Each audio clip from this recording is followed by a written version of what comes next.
बिस्मिल्लाहिर्रहमानिर्रहीम। नाज़रीन किराम, मैं आपको नोबल कुरान की स्टोरी सुना रहा था। नोबल कुरान पॉकेट साइज़ के अंदर अल्हम्दुलिल्लाह हमने 3 एडिशन हॉलैंड से शाया किए और बिलाशुबा वो थोड़ा सा महंगा था, बहुत उम्दा क्वालिटी का था। मैंने वो प्रेस जाके देखा, बहुत यानी जिसको ये कहा जाए ना कि बहुत मॉडर्न प्रेस, वो नहीं था, बल्कि उनकी ये स्पेशलाइजेशन थी। खैर, जिस वक़्त यंग ब्लड ने इनकार किया तो अल्लाह ताला ने बहरहाल हमें कुछ थोड़ी बहुत अकल और फ़हम दिया हुआ है।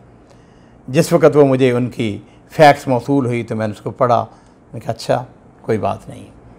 मैंने इमीडिएटली अपने सेक्रेटरी से कहा कि फ़्रांस की वो कंपनी बोलेरे कंपनी जो पेपर बनाती है उसको एक लेटर लिखो। उसको हमने एक फैक्स भेजी। हमने उसे कहा कि हम प्रिंटर हैं और हम आपका पेपर इस्तेमाल करना चाहते हैं। हम आपसे ये पूछना चाहते हैं कि दुनिया भर में थिन पेपर के बाहर कौन हैं, कौन कौन से प्रिंटिंग प्रेस हैं जो कि थिन पेपर के ऊपर प्रिंटिंग करते हैं, ताकि हम आपका पेपर इस्तेमाल करें और हम उनसे प्रिंटिंग करवा सकें। लो जी, इस बात को कोई हफ़्ता गुजर गया होगा, उनकी तरफ से हमें जवाब मिल गया।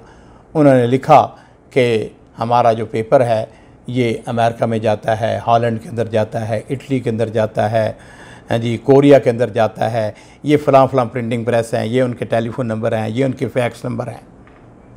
खैर, जैसे वो मुझको वसूल हुआ तो मैंने एक और कोटेशन बनाई जिसके ऊपर लिखा कि हमारे पास एक किताब है, इस किताब के अंदर इतने पेजेस हैं और उसका ये साइज़ है और उसके अंदर हमने 1224 पेजेस हैं, हम 10,000 कापी छापना चाहते हैं, प्लीज़ हमें इसकी कोटेशन दें।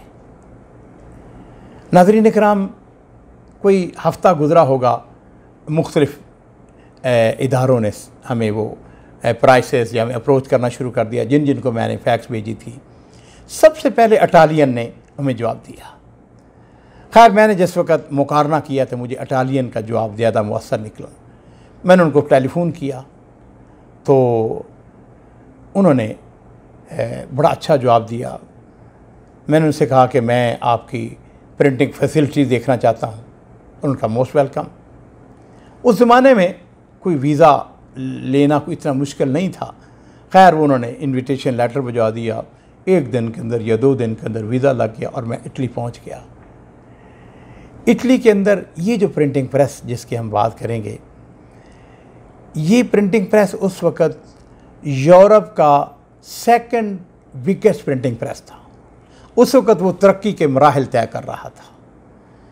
मैंने उनकी जाकर फैसिलिटीज़ देखी, प्रिंट्स मुझे पसंद आया और उनकी कोटेशन, उनकी प्राइस भी हॉलैंड के मुकाबले में थोड़ी सी सस्ती थी। और मुझे वो उन्होंने मिस्टर मारो उसका मैनेजर था, बाद में तो हमारी बड़े अच्छे ताल्लुकात उसके साथ कायम हो गए इस महीनों में कि हमने उसके साथ बहुत काम किया। मुझे कहने लगा मिस्टर मुजाहिद 25 ग्राम और 28 ग्राम के अंदर कोई ख़ास डिफरेंस नहीं है, लेकिन प्राइस का खासा डिफरेंस है। 25 ग्राम में प्रिंटिंग मुश्किल होती है, पेपर बड़ा ज़ाया होता है, तो आप ऐसा करें कि आप 28 ग्राम के अंदर या 30 ग्राम के अंदर भी अगर आप प्रिंटिंग करवा लेते हो, ख़ास पर ज़्यादा से ज़्यादा स्पाइन के अंदर कि 2 मिलीमीटर का फ़र्क पड़ जाएगा। मैंने कहा ठीक है, बिल्कुल आपकी बात। लो जी नाज़रीन इकराम, इस बात को तकरीबन कोई 25-26 साल गुज़र गए हैं। अल्हम्दुलिल्लाह हम आज भी इटली के साथ काम कर रहे हैं। हमने कुरान पाक ही शाया नहीं किया सिर्फ, बल्कि बहुत सारे नए नए आइडियाज़ आए। हमने थिन पेपर को इस्तेमाल किया। हमने इटली में जो काम करवाया वो ज़्यादा से ज़्यादा 40 ग्राम पेपर के ऊपर, और कम से कम जो था वो हमने, मेरा ख़्याल है कि 25 ग्राम के ऊपर भी हमने प्रिंटिंग उनसे करवाई, फिर 28 ग्राम, फिर 30 ग्राम। आम तौर पर फिर हमने 30 ग्राम के ऊपर अल्हम्दुलिल्लाह पॉकेट साइज़ के अंदर उस ज़माने में बूम था। नए नए आइडियाज़ आते थे, नई नई किताबें हमने बनाई पॉकेट साइज़ के अंदर। हमने मुख्तसर बुखारी को, मुख्तसर मुस्लिम को, बुलूगुल मराम को, रहीकुल मख्तूम को, हाँ जी, रियाज़ सालिहीन को। उसके बाद एक हमें जो नया आइडिया मिला वो सही बुखारी को एक जिल्द में लाने का था। सऊदी अरब के एक बहुत अजीम शख्सियत हैं जिनका नाम डॉक्टर अब्दुल मोहसन तुर्की है।